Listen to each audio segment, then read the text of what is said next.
The observation deck of Station Gamma 7 had triple reinforced glass for a reason. Director Veltha stood behind it, his 4 crystalline arms folded in frustration as he watched yet another caretaker sprint toward the exit. The woman's uniform was torn, her face pale with terror. She didn't even stop to collect her final payment. She just ran. That made 23 caretakers in 4 months. Inside the recreation area, chaos ruled. A Vraxian child, no more than 8 years old in human terms, held a metal chair across the room. His name was Torvik, and the venomous spines along his back were fully extended, dripping with toxin. 2 other children cowered in the corner, whimpering. The twin girls from the Mothara species were flickering in and out of visibility, their panic causing them to phase between dimensions. Every few seconds, they'd solidify just long enough to scream before vanishing again. In another corner, a small Kethri girl sat perfectly still. Too still. Objects around her trembled and lifted into the air, toys, furniture, eating utensils. Her eyes glowed with barely contained telekinetic energy. The last time she'd lost control, 2 medical officers spent a week in the infirmary with broken bones. This wasn't an orphanage. It was a powder keg. Veltha had tried everything. The Galactic Council sent their best xenopsychologists, trauma specialists who'd worked with war survivors for decades. They arrived with advanced medications, behavioral modification programs, and state-of-the-art calming technology. Nothing worked. These 37 children, collected from 12 different war-torn worlds, were beyond reach. Their languages were different. Their biologies were incompatible. Their trauma responses ranged from violent outbursts to complete catatonic shutdown. The Council's latest report sat on Veltha's desk. He'd read it 3 times, and each time the recommendation was clearer: terminate the program. Separate the children. Place them in high-security containment facilities until they aged out or could be properly sedated long-term. It was the humane option, they said. These children would never recover. Veltha hated that report. He'd started this orphanage believing in second chances, believing that even children from incompatible species could heal together. He'd been naive. The communication console beeped. Another message from Earth's Interspecies Aid Initiative. Veltha almost deleted it. Humans were the newest species in galactic society, barely a century past their first warp drive. What could they possibly offer? Their psychology was primitive. Their technology was laughable. Their understanding of xenobiology was elementary at best. But the console beeped again. And again. Finally, Veltha opened it. The application was simple. Dorothy Hayes, age 72. Former elementary school teacher. Retired. Volunteer experience, none in galactic terms. Her qualifications were absurd. She'd raised 6 children and helped raise 12 grandchildren. She had a teaching certificate from something called Nebraska. Her references were from a local community center where she'd apparently taught cooking classes. Veltha almost rejected it immediately. But then he saw the attached note, handwritten and scanned. I've worked with difficult children for 40 years.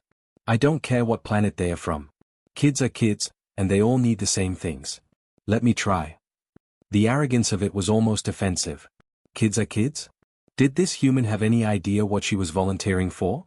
These weren't misbehaving school children. These were traumatized survivors who'd watched their families die, their worlds burn.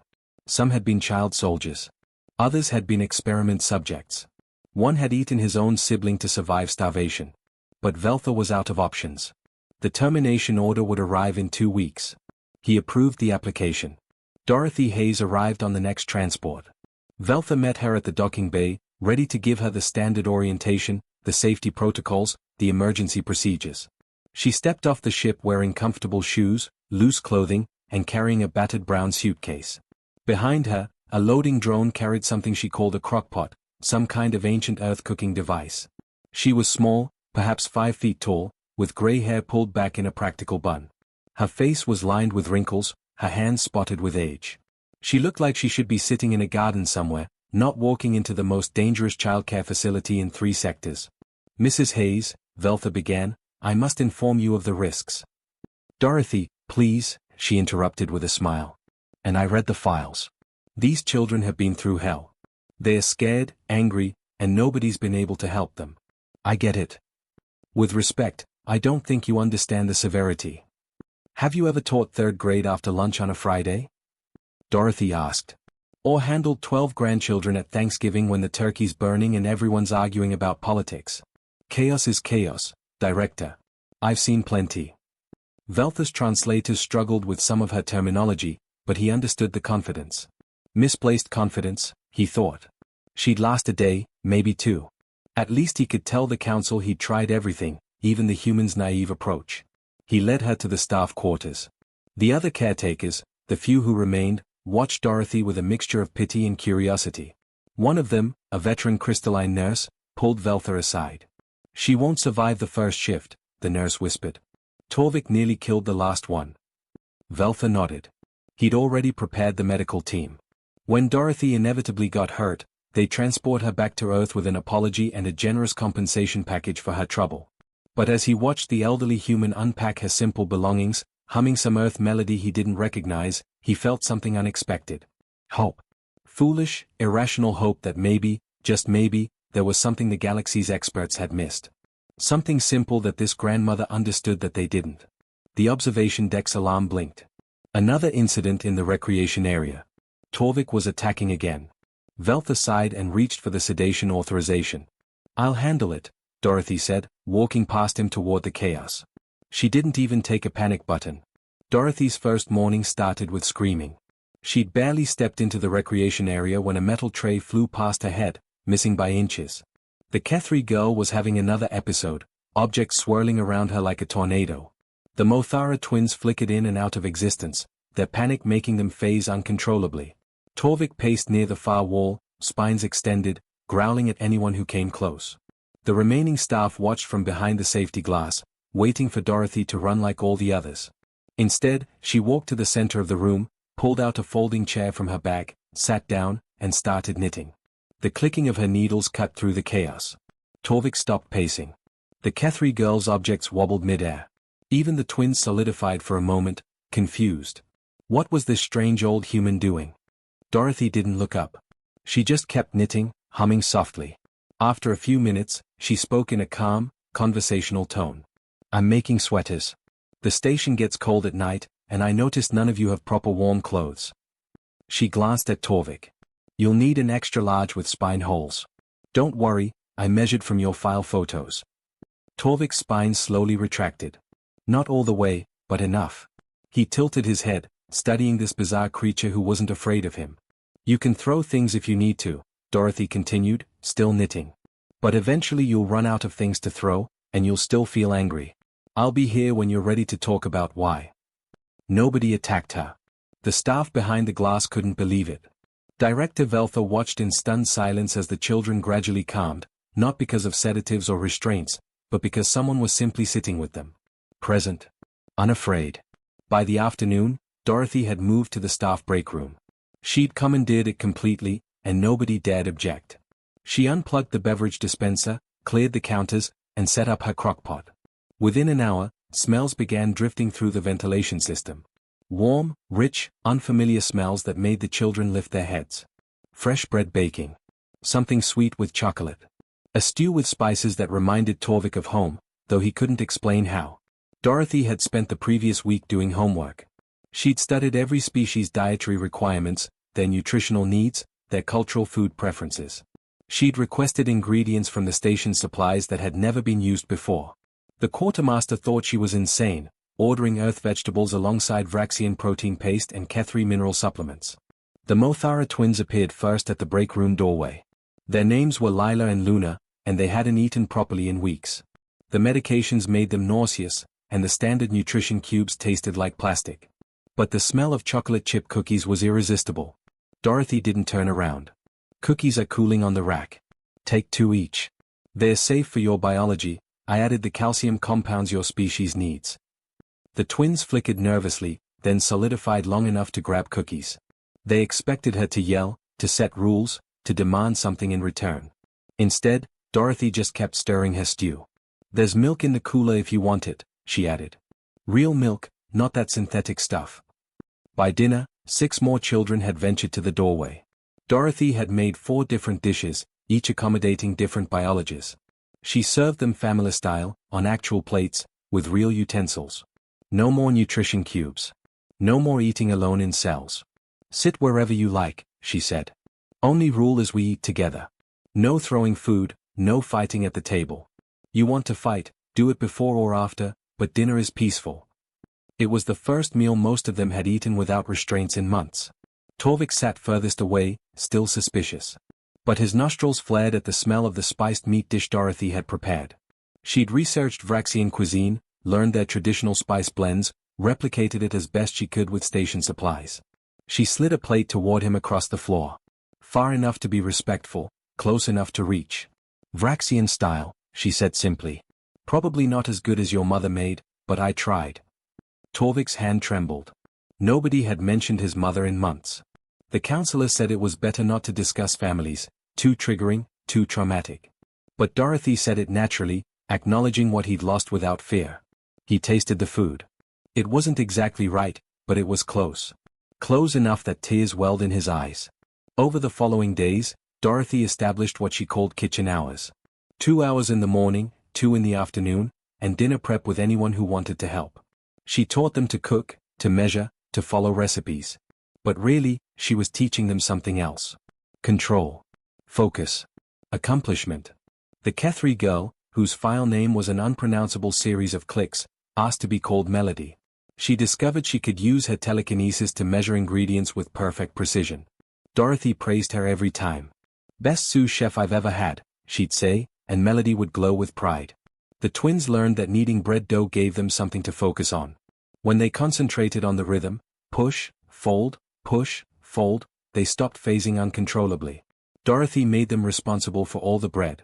Can't run this kitchen without you two, she told them, and for the first time in months, they felt needed instead of dangerous. Torvik was hardest to reach. He'd hover near the doorway, watching but not participating. Dorothy never pushed. She'd just narrate what she was doing. Cutting vegetables now. Need someone strong to help me lift this pot later. It's heavy. On day 9, he stepped inside. Didn't say anything, just started chopping vegetables with precise, careful cuts. His claws were sharp enough to be deadly, but he controlled them perfectly. Dorothy handed him more vegetables without comment, treating his help as natural, expected. You're good at this, she said after a while. My mother taught me, Torvik replied quietly. Before. She'd be proud of how well you remembered. That night, Torvik ate at the table instead of the floor. Small progress, but progress. The other staff watched in amazement. Violent incidents dropped. Medication requests decreased. The children started talking, laughing, even playing. Dorothy's kitchen became the heart of the orphanage, the one place where species barriers dissolved over shared meals. But not everyone approved. Progress reports reached the Galactic Council, and certain officials grew concerned. This wasn't proper protocol. Where were the licensed therapists?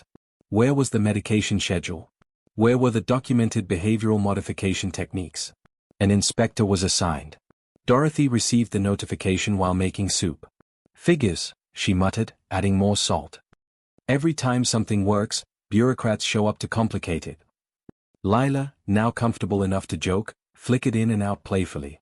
Should we phase the inspector out an airlock? Absolutely not, Dorothy said firmly, but she smiled. We'll show them what you've all accomplished. They'll understand. But as she stirred the pot, doubt crept in. Would they understand? Or would they see her methods as dangerous, unscientific, wrong? The council's inspection could end everything. And these children had already lost too much. Week 3 brought the moment Dorothy had been waiting for, though she hadn't known she was waiting for it. It started with a crash that echoed through the entire station. Torvik had destroyed the recreational console in the common area. Not just damaged it, completely demolished it. Pieces of circuitry sparked on the floor, the screen shattered into 1,000 fragments. The Vraxian boy stood in the middle of the wreckage, chest heaving, spines fully extended and dripping venom. The staff immediately called for the sedation team. Protocol was clear, violent outbursts required immediate chemical restraint. Director Veltha was already authorizing the procedure when Dorothy's voice came through the comm system. Belay that order, she said firmly. I've got this. Mrs. Hayes, regulations require. I said I've got this. Her tone left no room for argument. The staff watched nervously through the observation glass as Dorothy approached the scene. Torvik had backed himself into a corner, spines out, making a low growling sound that usually preceded an attack. The other children had scattered to safe distances. Dorothy surveyed the damage, then calmly walked to the kitchen. She returned 5 minutes later carrying a plate of meat pastries, still warm, seasoned exactly the way Vraxian cuisine traditionally prepared them. She set the plate on the floor about 10 feet from Torvik, then sat down cross-legged against the opposite wall. She didn't say anything. Didn't ask what was wrong. Didn't demand he calm down. She just sat there, patient and present. Torvik's growling intensified. "Go away, human." "Can't do that," Dorothy replied softly. "Those pastries took me an hour to make, and I'm not leaving until you at least try one." "I don't want your food." "That's fine. They'll keep." She pulled out her knitting. The familiar clicking of needles filled the tense silence. Minutes passed. Then 10 minutes. 20. The sedation team stood ready outside, but Veltha held them back. Something in Dorothy's posture told him to wait. After 4 to 5 minutes, Torvik's spines began to retract. Slowly, cautiously, he moved toward the plate. He snatched a pastry and retreated to his corner, eating it quickly. Then another. Dorothy continued knitting, not watching him directly but aware of every movement. "They tasted just like my mother's," Torvik said finally, his voice cracking. Dorothy set down her knitting. "I hoped they would. She used to make them on rest days. The whole nest would gather. My siblings would fight over the last one." His voice dropped to barely a whisper. "They made her cook for the soldiers. When she refused to tell them our nest's location, they made us watch while they—" He couldn't finish. His whole body shook. Dorothy waited, giving him space to feel whatever he needed to feel. "I tried to stop them," Torvik continued, tears streaming down his scaled face. "I was too small. Too weak. They laughed at me. Then they destroyed our nest. Everyone. My mother, my siblings, the elders. Everyone except me. They kept me alive because I was valuable research material." Dorothy's heart broke. She'd read the files, but hearing it from him was different. "I'm so sorry that happened to you," she said quietly. "No child should ever experience that. The doctors here keep telling me to forget. To move forward. To let it go." Torvik's claws clenched. "How do I let go of my family? If I forget them, who will remember they existed?" "You don't let go," Dorothy said firmly. "You carry them with you. You honor them by living, by being the person they'd want you to become. Your mother taught you to cook because she loved you. Every time you cook, she's with you." Torvik looked at her with wide eyes. None of the counselors had ever said anything like that. They'd all wanted him to move past his trauma, to box it up and seal it away. "Can you teach me more recipes?" he asked hesitantly. "Human ones. And Vraxian ones. And others. My mother would have wanted me to learn about other cultures. She always said cooking was how you understood people." "Your mother was very wise," Dorothy said. "And yes, I'll teach you everything I know." For the next 3 hours, they sat in that destroyed common area, and Torvik talked. He told Dorothy about his life before the war, about his mother's laugh, about his younger sister who'd loved climbing things she shouldn't. He talked about the day the soldiers came, about the months in the research facility, about the nightmares that still woke him up screaming. Dorothy listened to every word. She didn't try to fix anything or offer empty platitudes.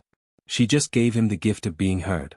By evening, Torvik was helping Dorothy prepare dinner for the other children. He carefully chopped vegetables, his deadly claws moving with precision and care. The other children watched in amazement. Torvik, the most violent among them, was cooking peacefully alongside the human grandmother. Melody, the Kethri girl with telekinesis, approached Dorothy the next day. "Can I talk to you?" Like Torvik did. "Of course, sweetheart." Melody's story poured out. She'd been a scientist's daughter on a peaceful research station. When pirates attacked, her parents hid her in a storage unit. She'd heard everything through the walls, the screaming, the weapons fire, the silence that followed. When she emerged 3 days later, everyone was gone. The trauma triggered her latent telekinetic abilities, which she couldn't control. "I killed someone," Melody whispered, the word she'd never told anyone. "When the rescue team found me, I was so scared. I threw equipment at them. A metal beam crushed a rescuer's chest. I killed him because I was scared." "You were a terrified child defending herself," Dorothy said gently. "That's not murder. That's survival. Everyone treats me like a monster. Like I'm dangerous." "You are dangerous," Dorothy said honestly. "But that doesn't make you a monster. A knife is dangerous, but in a chef's hands, it creates something beautiful. You have power. I'm going to help you learn to use it for beautiful things."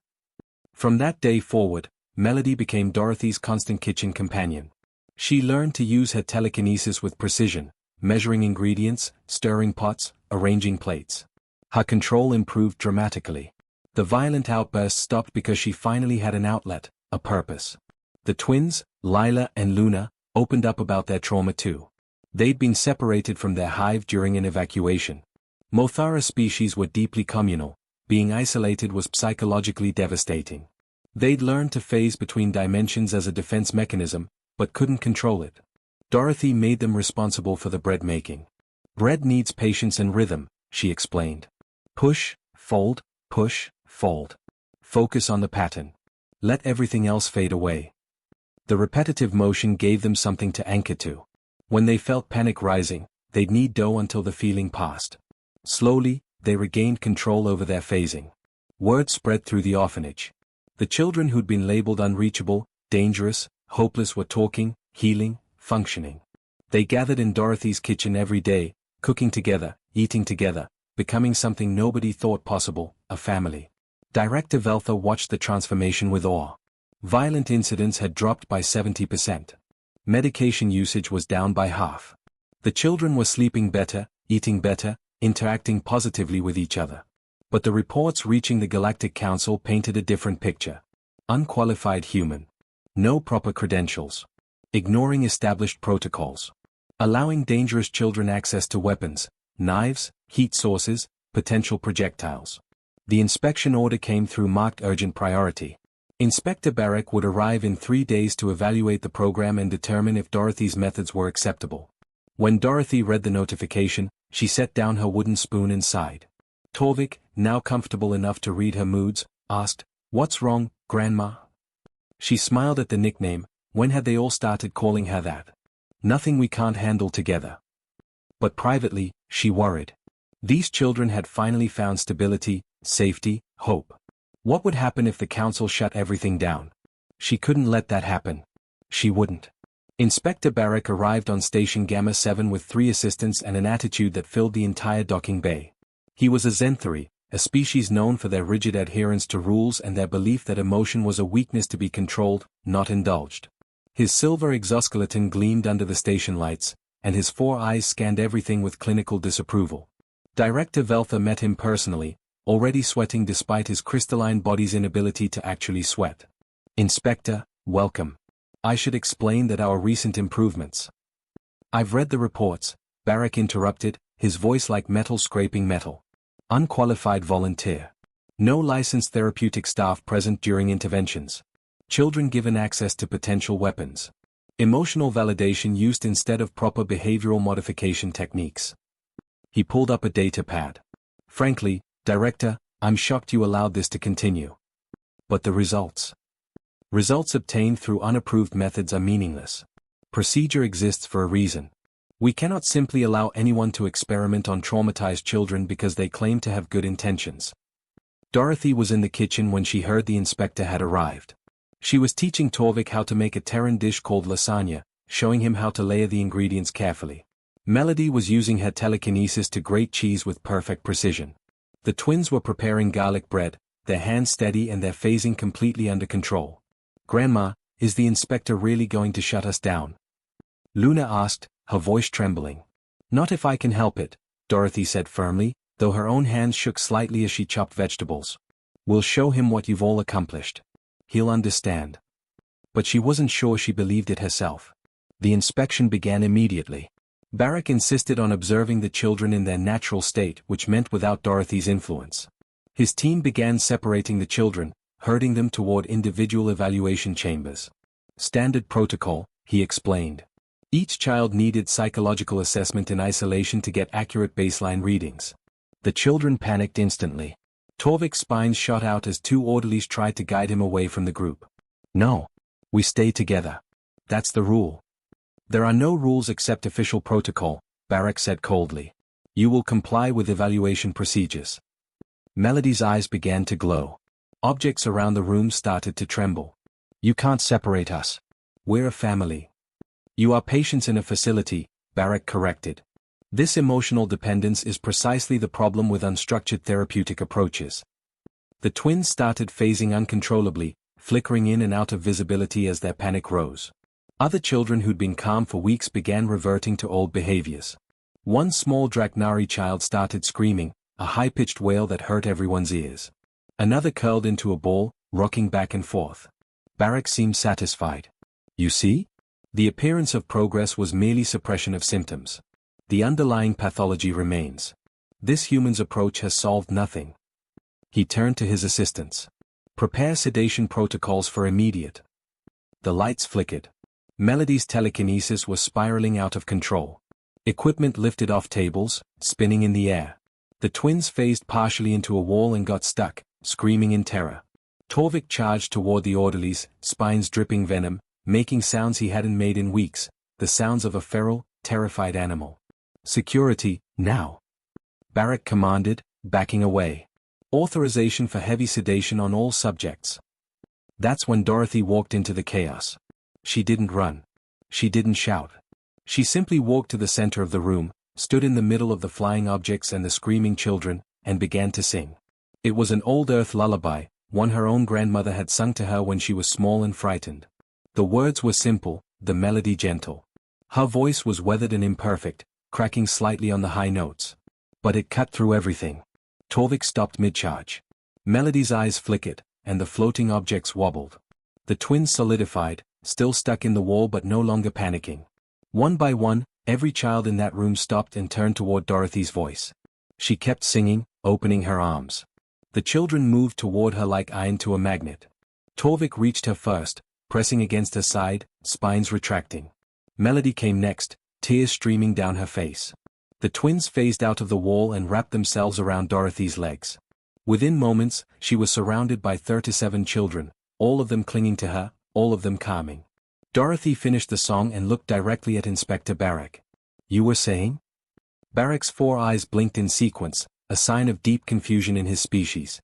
This is precisely the problem. You've created an unhealthy dependency. These children cannot function without you. That's not dependency, said a voice from behind him. Torvik had stepped forward, his posture straight, his standard galactic perfectly formal. That's trust. There's a difference, sir. Barak turned his attention to the Vraxian child. Explain. Torvik took a breath. His voice was steady, mature beyond his years. When I arrived here 6 months ago, I wanted to die. I'd lost everyone. The counselors kept telling me to forget my family, to move past it, to be grateful I survived. They gave me drugs that made me numb. They restrained me when I got angry. They treated me like a problem to be solved. He gestured to Dorothy. Grandma Dorothy was the first person who treated me like a person. She didn't try to fix me. She didn't tell me to forget. She just sat with me. Let me feel what I needed to feel. Taught me that I could honor my family by living the way they'd want me to live. Melody stepped forward next. I killed someone. By accident, but I still killed him. Everyone here looked at me like a monster. They kept me sedated, kept me isolated, because I was too dangerous. Her voice caught. Dorothy told me I wasn't a monster. She said I had power, and she'd help me learn to use it for good things. She taught me control by giving me responsibility, not by locking me away. The twins spoke together, their voices overlapping in the way Mothara siblings often did. We come from a hive species. Being alone is torture for us. The protocols required individual therapy sessions. We'd phase uncontrollably from the stress. Dorothy kept us together. She gave us work to do as a team. She understood what we needed. Other children stepped forward, one after another, each telling their story. The Draknari child who'd been mute for months spoke for the first time, explaining how Dorothy had learned to cook his species' traditional foods, helping him feel connected to his lost culture. A Keltorian girl demonstrated the breathing exercises Dorothy taught her, showing how she could now manage her anxiety without medication. Inspector Barak listened to each testimony, his expression unreadable. Finally, he turned to Melody. You mentioned killing someone. May I see your file? Melody nodded. She lifted her hand, and with perfect telekinetic control, so precise it was almost surgical, she retrieved the data pad from Barak's assistant. It floated gently through the air and stopped right in front of the inspector. Barak took it, surprised. He pulled up Melody's evaluation from 6 months prior. The screen displayed her psychological profile in harsh clinical terms: permanently dangerous. Uncontrollable telekinetic manifestations. Recommend indefinite high-security containment. Subject poses existential threat to station safety. Then he scrolled to her current status reports. Dorothy had written them personally, in careful detail. They documented not just behavioral improvements but emotional growth. Melody's increasing control. Her developing friendships with other children. Her pride in helping in the kitchen. Her plans for the future. She wanted to be a chef, combining her telekinetic precision with culinary arts. The contrast was staggering. Barak looked around the room at the 37 children, all of them watching him with mixture of hope and fear. They'd been broken. The galaxy's best experts had declared them beyond help. Yet here they stood, healing. Because one human grandmother had brought cookies and patience. "I need to file my report," Barak said finally. His tone was neutral, revealing nothing. Dorothy's heart sank. She'd failed them. These children would be separated, medicated, contained. Everything they'd built together would be destroyed. She held them tighter, whispering, "Whatever happens, remember what you've learned. You're not broken. You're not monsters. You're just kids who've been through terrible things, and you're so much stronger than you know." Barak walked toward the exit, then paused. He turned back, and for the first time, his metallic voice held something almost like warmth. "Mrs. Hayes, I will be recommending your program not only continue but be expanded as a model for council facilities galaxy-wide." The room erupted in cheers. Inspector Barak's report sent shockwaves through the Galactic Council.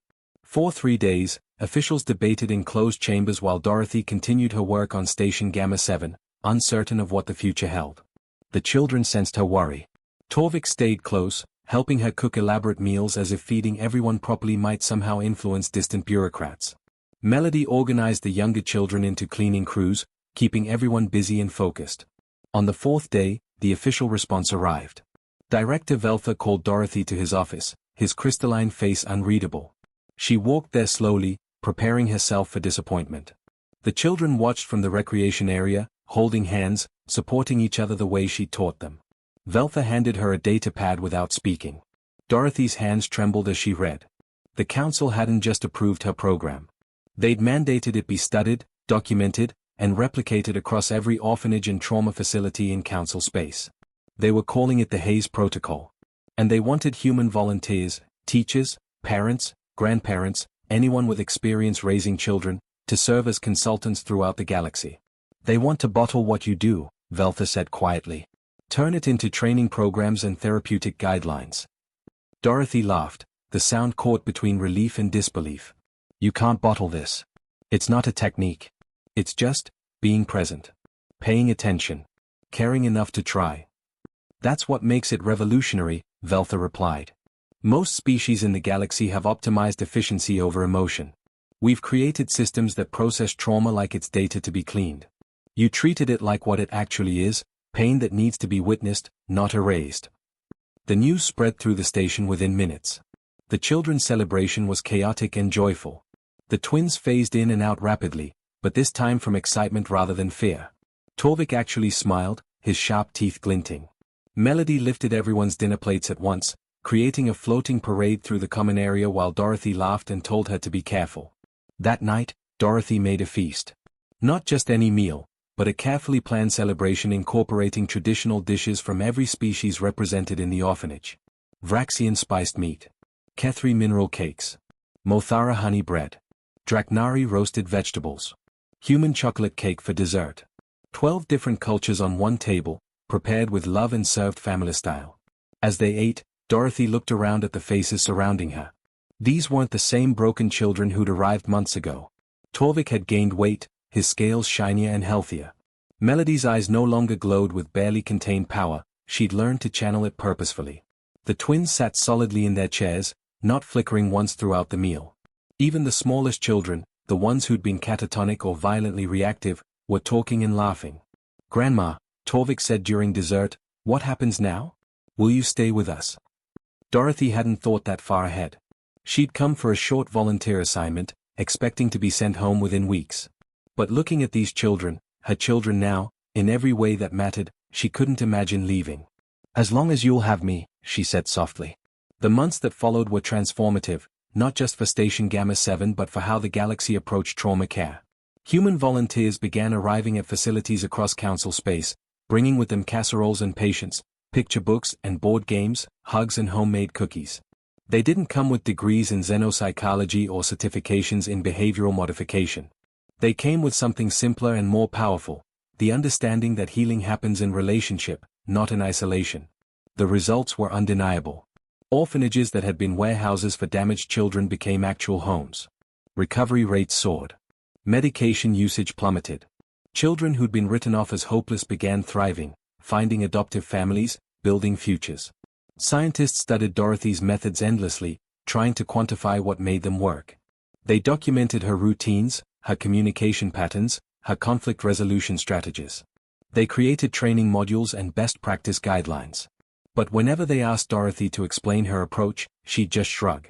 I cook with them. I listen to them. I set boundaries when they need them and give freedom when they are ready. I treat them like I'd treat my own grandchildren, with love and respect and the understanding that they're doing their best with what they've been given. But surely there's more to it than that, the researchers would insist. There really isn't, Dorothy would reply. You're looking for complexity because you can't believe the answer is simple. But kids aren't complicated. They need food, safety, and someone who genuinely cares. Everything else is just details. The children of Station Gamma 7 began finding permanent homes. Torvik was adopted by a Vraxian elder statesman who'd lost his own family in the same conflict. The man arrived expecting a damaged child who'd need years of rehabilitation. Instead, he found a young person who could cook traditional meals, who spoke respectfully, who honored his lost family while building toward a future. They bonded immediately over recipes and stories. The twins went to a blended family on New Horizon Colony, a human father and Mothara mother who'd specifically requested siblings. They'd heard about Lila and Luna's progress and believed they could provide the communal environment the girls needed. The day they left, they hugged Dorothy for 10 minutes straight, phasing in and out with emotion but never losing control. Melody's case was different. Several families expressed interest in adopting her, drawn by reports of her remarkable telekinetic control and her gentle personality. But when Dorothy sat down with the girl to discuss options, Melody said something unexpected. I want to stay with you, Grandma. If that's allowed. Dorothy's eyes filled with tears. Sweetheart, you deserve a family. A real home. You are my family, Melody said firmly. And this is my home. I don't want different. I want this. The adoption paperwork took 6 weeks. When it was finalized, Melody kept her original name but added Dorothy's surname. She became the first officially recognized human Kethri family in galactic history. 3 years passed. Station Gamma 7's orphanage went from a place of last resort to a model facility that trained social workers from across the galaxy. Dorothy continued her work, though she trained a team of human and alien assistants who carried on her methods. More children came, traumatized and broken, and gradually healed in the warmth of the kitchen and the structure of routine family meals. When the Galactic Council announced they were establishing the Dorothy Hayes Institute for Interspecies Child Welfare, they insisted she attend the dedication ceremony. Dorothy tried to decline, ceremonies weren't her thing, but Melody convinced her to go. They're honoring you, Grandma. Let them. The ceremony was held on the Council's central station, a massive facility orbiting a diplomatic world. Thousands attended. Politicians, scientists, social workers, families who'd adopted children from Hayes Protocol programs. They wanted speeches, presentations, formal recognition. Dorothy stood at the podium for exactly 3 minutes. I appreciate this honor, but I'm not comfortable with speeches. However, I would like to invite you all to dinner. We've prepared food in the main hall. Please, come eat with us. What followed wasn't a formal ceremony but a massive potluck. Dorothy, Melody, and 30 of her former orphans, now young adults, had spent 2 days cooking. They'd prepared dishes from 20 different worlds, creating a feast that represented the diversity of the galaxy and the universal language of shared meals. Council members and dignitaries found themselves sitting next to social workers and adoptive families, eating Vraxian spiced meat next to Terran pot roast, discussing not policy and theory but the simple reality of raising children across cultural lines. Torvik, now a culinary student, explained Vraxian cooking techniques to a fascinated crystalline ambassador. The twins demonstrated how bread making had helped them control their phasing. Melody gave an impromptu demonstration of precision telekinesis, arranging dessert plates in complex patterns that drew applause. A Zenthari counselor, not Barak, but one of his colleagues, approached Dorothy during dessert. Ambassador Hayes, he said formally. They'd given her an honorary ambassadorial title, which she found ridiculous but accepted graciously. Just Dorothy, please. Dorothy, then. I must ask. How did you know your methods would work when all our science suggested otherwise? Dorothy handed him a cookie, oatmeal raisin, with mineral supplements for Zen 3 biology baked in. I didn't know. I just knew that every child I ever raised, human or otherwise, needed the same basic things. To be seen. To be heard. To know someone cares if they live or die. Your science was asking the wrong questions. You wanted to know how to fix broken children. I just wanted to know how to love them. The counselor took a bite of the cookie, processing both the flavor and her words. We've built our entire civilization on logic, efficiency, optimization. We've created systems for everything. Systems are good, Dorothy agreed. But you can't systematize love. You can't optimize care. Some things just require showing up every day and doing the work, even when it's hard, even when it's messy, even when you're not sure it's working. Behind them, Melody was teaching a group of young Kethri children from another facility how to frost cupcakes, using her telekinesis to demonstrate while they tried to copy her. She'd become an assistant instructor at the institute, helping newly arrived children find the same healing she had. The counselor watched her work. She was declared a permanent threat. Irredeemable. She was a scared kid who needed someone to believe in her, Dorothy corrected gently. That's all any of them needed. As the celebration wound down and guests began departing, Dorothy found herself surrounded by her former orphans. They'd come from across the galaxy for this event, some traveling for weeks, because she'd asked them to. They'd become chefs and counselors, artists and engineers, teachers and parents themselves. They'd taken the lessons learned in that small kitchen on Station Gamma 7 and carried them into the wider world. Torvik raised his glass, some Vraxian ceremonial drink Dorothy couldn't pronounce, and spoke for the group. To Grandma Dorothy, who taught us that being human isn't about what species you are. It's about how you treat people when they're broken. It's about showing up with cookies and kindness even when everyone else has given up. They all raised their glasses, a dozen different species unified in gratitude. Dorothy raised her water glass, embarrassed but deeply moved. To all of you, who did the real work of healing. I just provided the cookies. And the love, Melody added quietly. Don't forget the love. Dorothy smiled, pulling her daughter close. Never. That's the secret ingredient in everything.